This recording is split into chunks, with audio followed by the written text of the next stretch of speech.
Ce qui me faisait rêver, était d'avoir un petit carnet pour avoir des choses à y écrire. Je rêvais de prise de notes, raconte Thomas Vendelfi, alias Thomas VDB, dans Comedian Rhapsody, qui paraît ce mercredi chez Flammarion. À 44 ans, l'artiste a eu l'occasion de concrétiser son rêve de gosse. Des pages de calepin, il en a noirci par milliers en tant que créateur du fan club Frankie de Korn, journaliste, humoriste, chroniqueur de pages UPT. Sur France Inter et donc, dans ce premier ouvrage autobiographique, Thomas VDB se concentre sur les 3 premières décennies de sa vie. Il raconte son admiration pour Queen, ses collections de fiches Monsieur Cinéma, les groupes de rock où il donne de la voix, son expérience au sein du magazine Rock Sound dont il fut brièvement le rédacteur en chef et ses premiers pas de comédien dans les Alice des Un Supermarché. Avec son ton inimitable, en le lisant, et sa voix qu'on entend, il donne un relief hilarant aux anecdotes les plus simples. Ses péripéties avec le club Dial, comme au plus extraordinaire. Cela va des un coup de pression de Moby en interview à la gêne provoquée par Liam Gallagher, un cocktail des après-concerts des Oasis. Ce livre, c'est l'histoire d'une passion pour la musique, explique-t-il à 20 minutes. Elle est de moi. En tant que fan et consommateur de musique depuis très longtemps et mon métier consistant à écrire des blagues depuis une quinzaine d'années, je me suis rendu compte que plein de trucs me font rire dans la musique. Au début, je voulais faire de ce livre une somme de réflexion sur la musique depuis que j'y en écoute, mais le problème, est que je n'avais pas noté tout ça, donc je me suis dit que j'y allais raconter chronologiquement l'histoire de ma passion, jusqu'à l'obsession, à la névrose presque.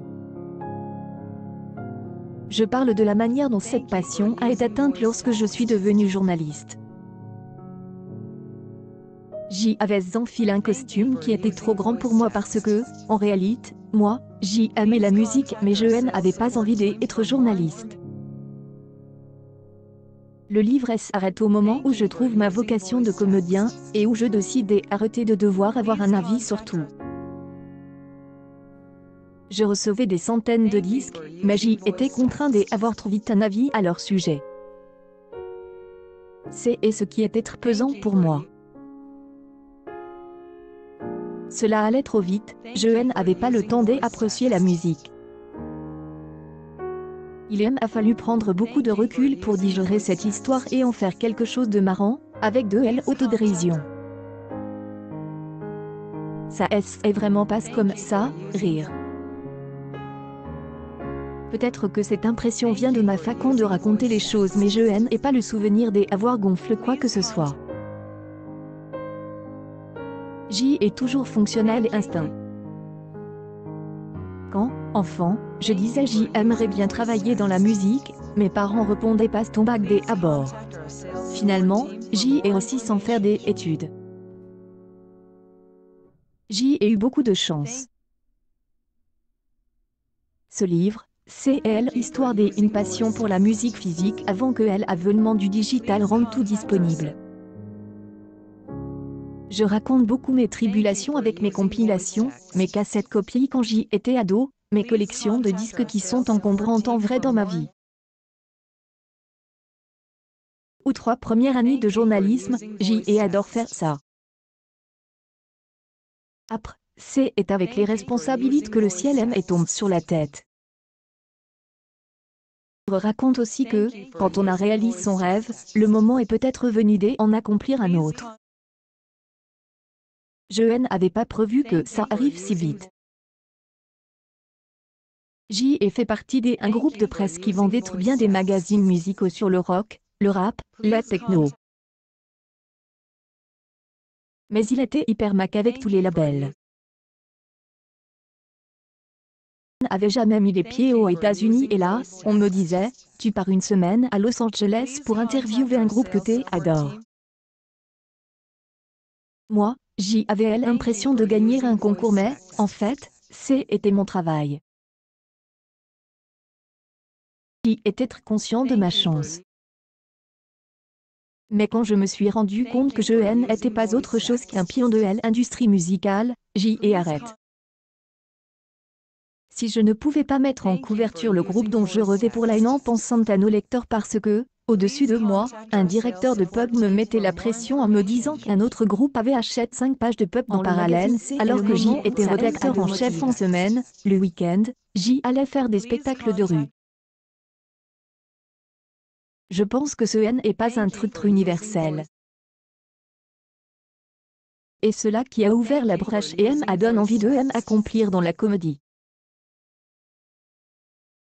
J'adore aller voir les spectacles des potes humoristes, mais je ne me marre pas forcément parce que je regarde comment c'est et construit, ce qui n'enlève rien à leur talent. Cela n'a pas pour autant érode ma passion.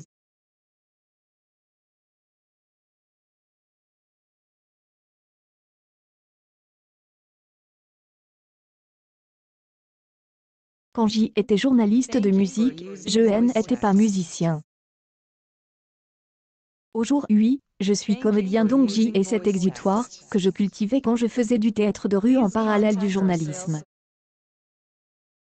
Me la céder entendre les musiciens me parler de leurs albums. J'y avais moi aussi envie de faire des trucs, pas de poser des questions à des gens sur ce qu'ils font. Tu interviews énormément de groupes de métal qui ont 20 ans, ils n'ont pas forcément des choses très intéressantes. Je me sentais plus artiste que journaliste. Oui, une blague qui ne passe pas peut engendrer énormément de rancœur et de menaces, même. Je n'avais pas prévu que ça fasse partie des risques du métier. On pense comédie, on ne pense pas menace. Arrive de me poser la question est-ce que dans 6 mois ou dans un an ce sera aussi facile de faire des blagues qu'on fait là? J'espère que oui, mais tout ne va pas en S à le gens. On est tellement antagoniste sur tous les sujets qu'il est difficile d'avoir une grille de lecture de tout qui soit cohérente. Vite être prise en flagrant de l'idée incohérence et j'ai l'impression que les gens y voient une gravité énorme alors qu'on n'est pas tous des blocs de cohérence. Pour moi, les mauvaises blagues, les mauvaises sketches, des humoristes, ça passe. Parfois ça passe pas bien, mais ça ne mérite certainement pas des menaces physiques. Ils ne sont pas capables de se dire ce N et que de L humour.